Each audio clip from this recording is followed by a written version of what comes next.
Mga tao, may gamit silang flashlight upang ipaalam na free ka nang dumaan at wala kang makakasalubong. So napaka-importante niyan dito guys sa zigzag road, kasi kapag wala sila, marami ang mga-accident dito. Kaya kung meron tayong naka-ready ng mga barya, pwede nating ihagis ito sa kanila para meron naman silang pangkape or kung ano man po ang inyong nais na ibigay sa kanilang tulong.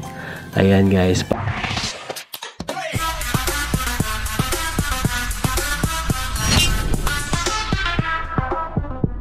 At yun nga, tayo ay pauwi na sa Bicol. Subalit hindi yan ang ating service mga ka-GRMX Vlog. So bago nga pala tayo umuwi ng Bicol, tayo muna ay pinakain ng ating mga sponsor dito sa KFC. Dito yan sa Mall of Asia. So ayan, busy si Madam Gemma sa pag-prepare ng ating mga kakain. So ayan guys, yan si Boss Marjan Rico, talagang dalan na niya ang pagkain. So hindi yan papayag na tayo magbiyahe ng gutom. Kaya yan, dinala tayo dito sa KFC.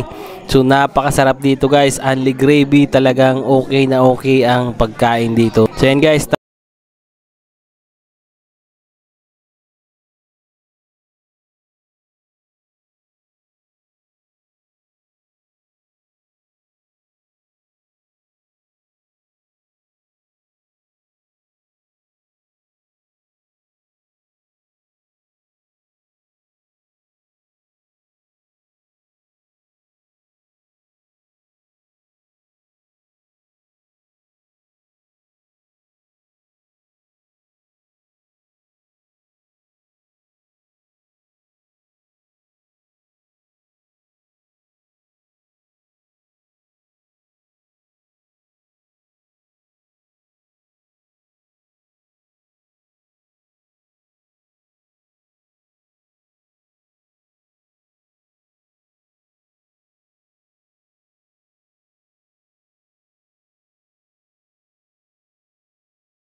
Ay guys, Bilang mo na yung uranan.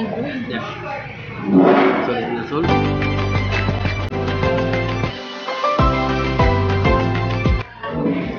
Ano masarap? Jollibee o KFC? Magano lang yan sila magpinsan, pero sarap din yan.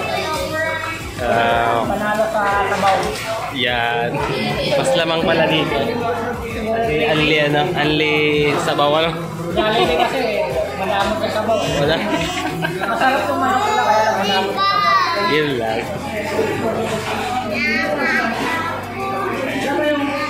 At sa gitna ng aming pagbabiyahe, nakaramdam kami ng matinding antok. So napag-isipan namin na humanap ng hotel na matutulugan upang kami makaidlip at para hindi kami madisgrasya sa daan, kasi napakahirap magbiyahe ng inaantok mga ka-GRMX Vlog. Kaya kami humanap ng hotel na malapit na pili naming tulugan. Ayan guys, kagigising lang natin. Alas 10 ng 10:30. So ayan, hindi tayo nakatulog. Nag-check-in tayo ngayon sa hotel. Ayan o. Mayroon kasi na wala tayong tulog sa pagmamaneho. Ayan, ay mag-drive na ulit. So ayan, natin kasama tulog.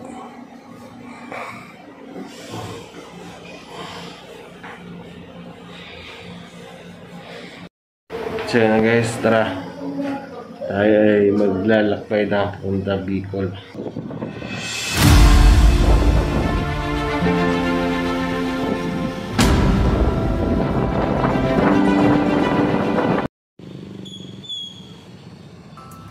At ayan guys, nandito nga tayo sa Old Sigsag Road dito sa Atimunan. So ayan, makikita nyo dito yung mga tao na talagang nagpupuyat para lang i-assist yung mga travelers na dumaraan dito. Ayan guys, nakikita nyo yung mga tao, may gamit silang flashlight upang ipaalam na free ka nang dumaan at wala kang makakasalubong. So napaka-importante niyan dito guys sa Sigsag Road, kasi kapag wala sila, marami ang mga aksidente dito. Kaya ayan guys, ang kailangan lang natin gawin dito ay kung meron tayong nakaready ng mga barya, pwede nating ihagis ito sa kanila para meron naman silang pangkape or kung ano man po ang inyong nais na ibigay sa kanilang tulong.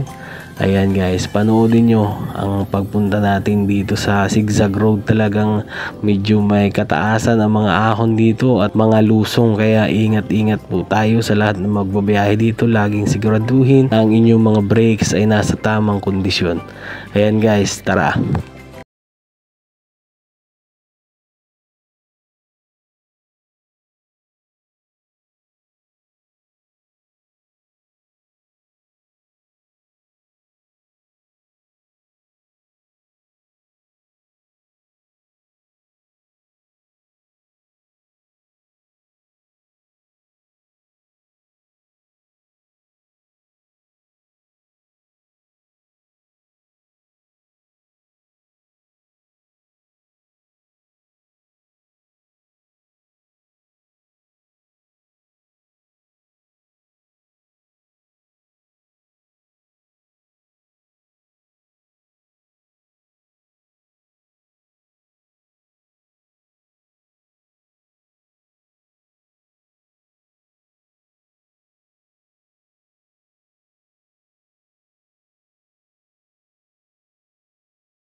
Level para yung ng kape at nalalim na kasi hindi na lang sa ating kasama hindi siya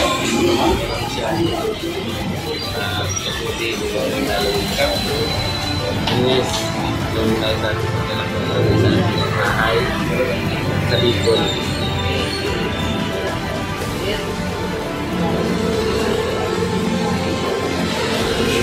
Ano ba ito? Nakapagulong